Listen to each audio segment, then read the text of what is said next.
When you ask, who should I pull? The most common answer you'll get is, it depends. But what does it actually depend on? That's exactly what this video is for. I'm going to explain what makes each character worth pulling, who they're actually designed for, and by the end of this video, you'll know exactly which character is the best pull for your account. Quick disclaimer, if you love a character, pull them, always. Meta doesn't matter if you're not a meta player. But if your goal is stronger teams, easier in-game clears, and smarter account progression, this is what I recommend. The biggest mistake players are making in 7.0 is judging characters by today's meta. Because 7.0 isn't just about today's Abyss, it's about who Hoyoverse is going to support over the next year. Some characters are already reaching their peak, while others are only just getting started. So let's start with the easiest recommendation in the entire patch, Odette. I'm giving Odette a 9.5 out of 10. If you're planning to play stellar teams at all during 7.x, Odette is easily one of the best pulls you can make.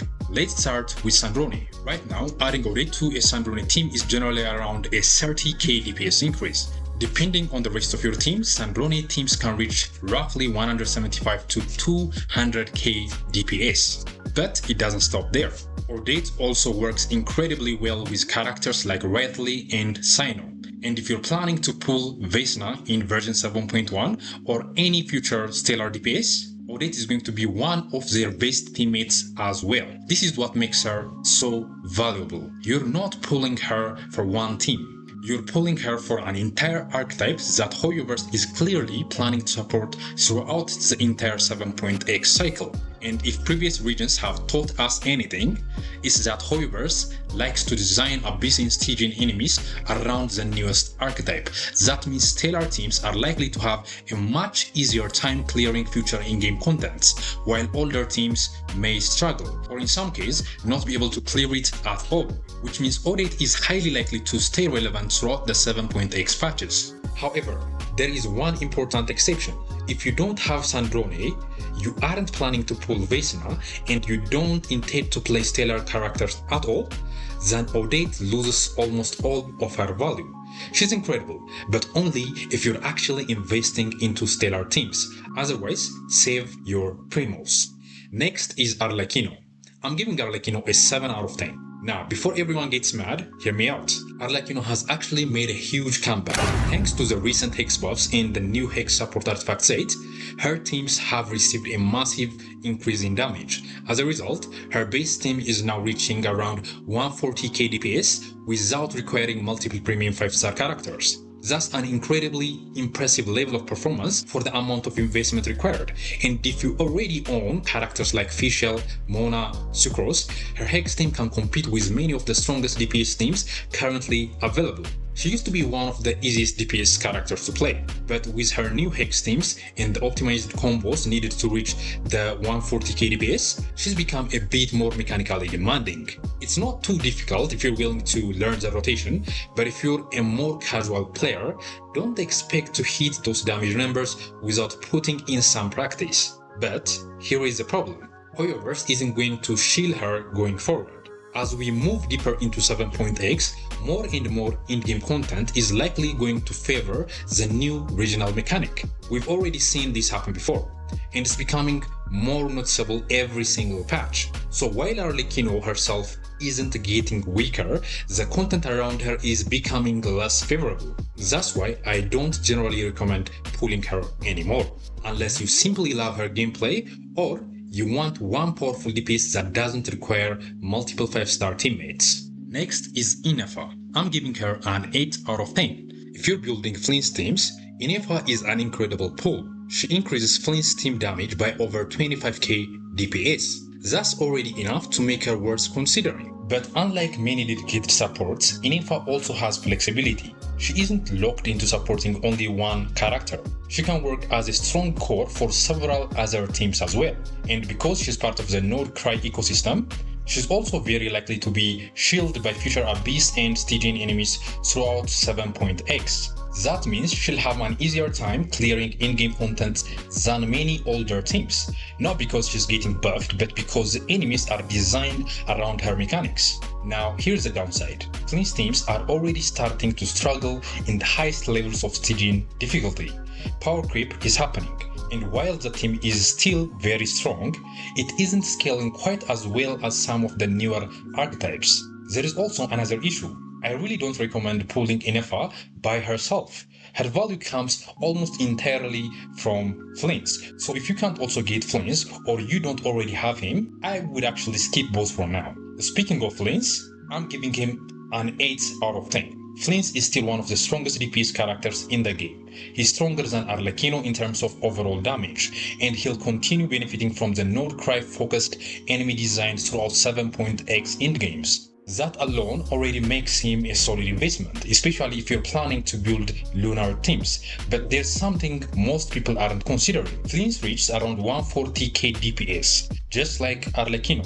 The difference is how much investment it takes to get there.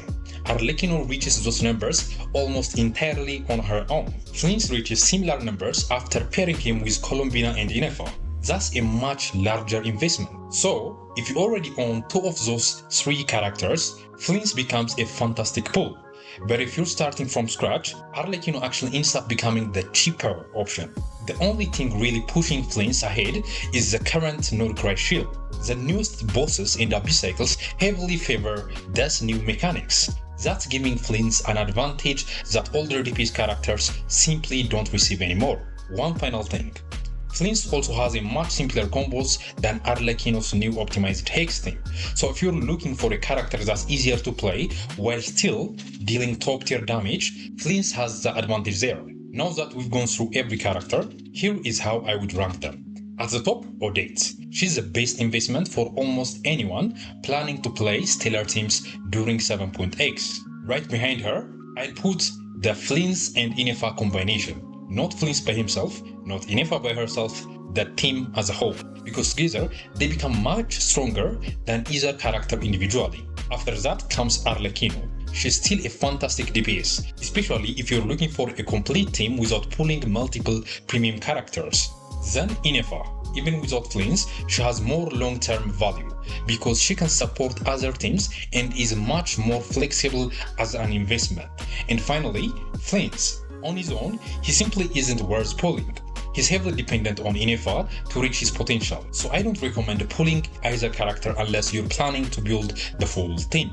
Before we move on to constellations, there's one more recommendation I want to make. If you're planning to invest into a Nordcry or lunar team, my recommendation is to go with Zibai. Right now, she has high ceiling of all the lunar carries. Her teams scale incredibly well, and she is likely to remain one of the strongest options throughout 7.x. So if you're planning ahead for the future, Zibai is the lunar DPS I would recommend investing in. Now that we have covered the ranking of each character, the next question is, should you actually invest further? Because some of those constellations are absolutely insane, while others are easy skips. Let's start with Odette. If you're planning to invest into her, I recommend stopping at C2. Her C1 is already an excellent upgrade, increasing the team DPS by roughly 19%. But C2 is where things get crazy. It's one of the strongest constellation upgrades in the entire patch. If you're committed to stellar teams, Odette C2 is one of the best long-term investments you can make. What I don't recommend is pulling her weapon. Normally, I'd tell you to consider it, but in this case, we're getting a free 5-star sword that's surprisingly close in performance. That makes her signature weapon much less valuable than it would normally be. So for Odette, go C1 or go C2 if you really want to invest, and skip the weapon. Next is Arlecchino. Unlike Odette, Arlecchino's best upgrade is actually her weapon.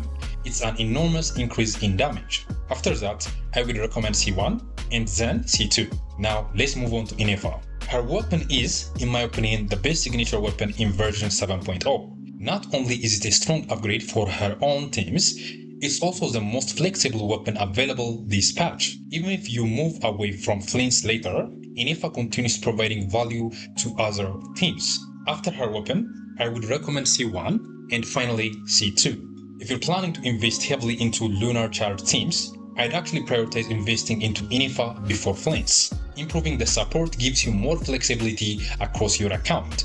Now, let's talk about Flins. His investment path is very straightforward. Weapon first, then C1, then C2. all of these upgrades are solid, but because Flins depends so heavily on Ineffa, I'd still prioritize investing into Ineffa first if you're building that team. Now, if I had to rank all of the constellation investments, this is how I would do it. At the very top, Odette C2, right behind it Ineffa C2, then Flins C2. After that, Odette C1, then Arlecchino weapon, followed by Ineffa C1, Flins C1, and Arlecchino C1. Now, that doesn't mean you should immediately start pulling constellations. Characters almost always improve your account more than vertical investment, especially if your roster is still small. So before pulling constellations, make sure you've already built the team you actually want to play. Now let's talk about the weapon banners. If I had to rank them, I'd put Ineffa's weapon at number 1. Not only is it an incredible upgrade for her, it's also the most flexible weapon on the banner. At number 2, Arlecchino's weapon. It's still an amazing upgrade and easily her best investment.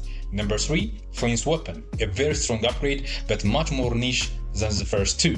And finally, Odette's weapon. Not only is it weak, but we are also getting a free alternative in the Traveler's weapon. That makes spending Primogems on her signature much harder to justify. One thing I want to make very clear though, don't pull weapons before you've secured the characters. A great weapon without the character that enables the team is almost never the best use of your Primogems. Characters should always come first. Weapons come later. So here is a simple recap. If you're planning to play stellar teams, Odette is easily the best pull in version 7.0. If you're building lunar teams, the Flins and Ineffa combination is your priority. If you just want one strong team without pulling multiple premium characters, Arlecchino is still an excellent option. For Constellation, Odette C2 is the biggest winner. For weapons, Ineffa signature takes the top spot. But remember, don't chase vertical investment before you've actually built your roster. New characters almost always provide more value than another constellation or weapon. Now, you have all the information you need to make a good pull. But if your goal is to make the best meta investment, my recommendation is simple. Just pull the highest ranking character, Odette. She is the character that's most likely to stay relevant throughout 7.x, and she will benefit the most from the direction the game is heading. Then, if you still have Primogems left over, you can start investing into other characters, constellations, or weapons that fit your account. If you spend your Primogems with that mindset, your account is going to be in a fantastic position throughout the entire 7.x cycle.